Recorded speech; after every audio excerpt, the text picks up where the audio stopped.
Hi everyone, it's me, Jessica L'Whor, and this is L'WhorTube. What up? So, I want to do a video that's like a little bit more personal, but a little bit get to know Jessica kind of thing. So I just finished with the gig, and I'm ready to do this, and so let's jump into it. Little L'Whors is what I'm going to call it.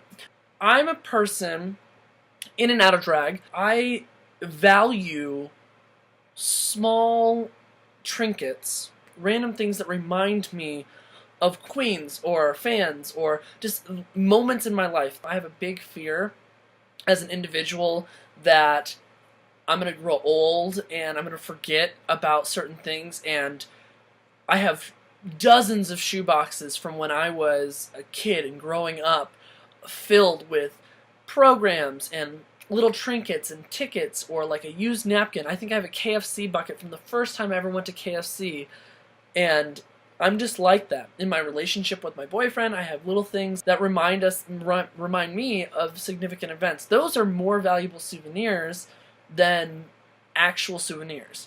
So behind me, on this shelf below me, I have tons of stuff. So I figured I'm going to just pull random things and tell you stories of how I got it or what the significance behind it is. And I remember probably 98% of where it came from or who it came from and stuff like that, or the event, or I can at least describe the event to you. So let's get going. What do we have behind here? Okay, let's start with this. So this is a little necklace, and it's got my name on it. It says Jessica. So I have a gold, and I have a silver one. So there is a queen in town. Her name is Daniella DeCoteau, and she does this show called Drag Extravaganza. It happens 4 times a year. And it's one of those shows that she invests incredible marketing, videographer, photographer, photo shoots. The theme is on point, and every show sells out. It's one of the most different variety shows, and I was given a chance 2 years ago, and it was Christmas time, at Club M, which was part of M Uptown, the old Hamburger Mary's, and this was her gift to everybody. Everybody got a necklace with their drag name on it, and I have always wanted to wear them. I don't wear them because I don't want to lose it, I don't want to break it, and I used to carry this one around in my makeup case for good luck for months, but it's always been near and dear to my heart. I'll never forget that it was an opportunity and a chance to really showcase myself. She has such a high level of like, this is what I expect, and I admire that so much. Really, I do. And I consider her a friend, I consider her a sister, and I absolutely love working with her. And so this is from that. Let's see what else we have. Oh, here's a silly one. This banana Laffy Taffy. So my last trip to Chicago, I did a show, a last-minute show. It was Let's Make a Diva at Hamburger Mary's.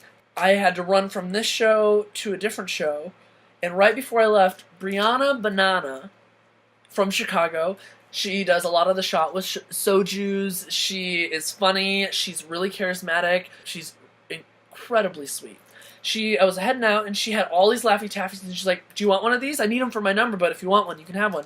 And I specifically grabbed the banana one because her name is Brianna Banana. I mean, 1, the banana ones are the best flavor, but 2, I don't think I could ever eat it because this just reminds me of her, and I thought it was so cute, and I knew I'd hold on to it forever. So Brianna Banana, that's a shout out to you. Oh, here's a good one. This bag of 3 used napkins, a cigarette, 2 French fries, and then a used cigarette in the back. I do this number, and granted this was a number taken from Vicky Box in West Hollywood. She does the Patti LaBelle ABC song that she did on Sesame Street, and I love it because she's like, I'm going to stand right here, and I'm going to keep doing this song, and if you don't tip me enough money, or if the collection basket doesn't come around, I'm going to send it around for more money. So I do that. I replicated it in Denver. I'm like, Mary's is perfect for that. It's funny. And what I love about what Vicky does is that she runs into the middle of the street, oncoming traffic, and I wanted to do that because Mary's is right next to the street. So this number, you do it 3 times, even if there is enough money, even if even if it's been passed around, it makes it back. It just happens 3 times for me.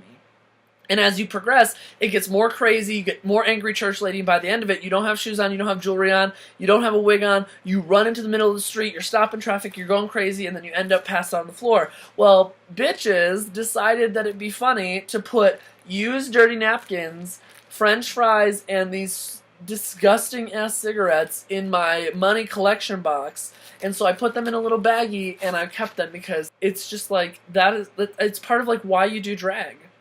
You do drag because it's fun, and people joke with you, and they want to have a good time, and they'll remember that number, and they'll remember that I tipped that queen in this dirty-ass napkin. I love it. So there's the one. We'll do 2 more. Let's do this voodoo doll. So this voodoo doll, it was a gift from my father. My father used to travel all over for his job when I was growing up. He went to New Orleans. I think it was New Orleans. He brought it back. When I first started drag, it was like 2 years in, maybe a year and a half. I did a show at El Potreros, and every time I do a show at El Potreros, I kind of get shit for being the white girl, but I don't mean that in a bad way. But it's like sometimes the queen on the mic will make fun of me or something like that, and I think it's hysterical. But I do numbers that are so out there, and people are like, what the is this hoe doing? And there's a song called Voodoo Pussy that I love. It's annoying as all hell. I'm addicted to it. I love it. And I was like, I have to do something. I remember throwing on this cheap-ass wig and this cheap-ass dress, and I'm like, well, this doesn't make any sense for this number. So I super glued this to my crotch, the whole number, thinking, oh, that'll be so sickening.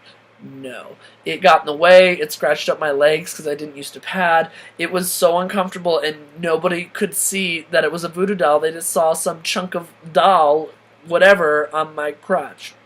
So that's a good one. What's another one? Ooh, what's in this box here? Okay. A York Peppermint Pattie. I saved the weirdest things. So this is a York Peppermint Pattie, and I got 3 of them. I wanted this one specifically. I had been dying to have a makeup lesson and paint with Nina Flowers.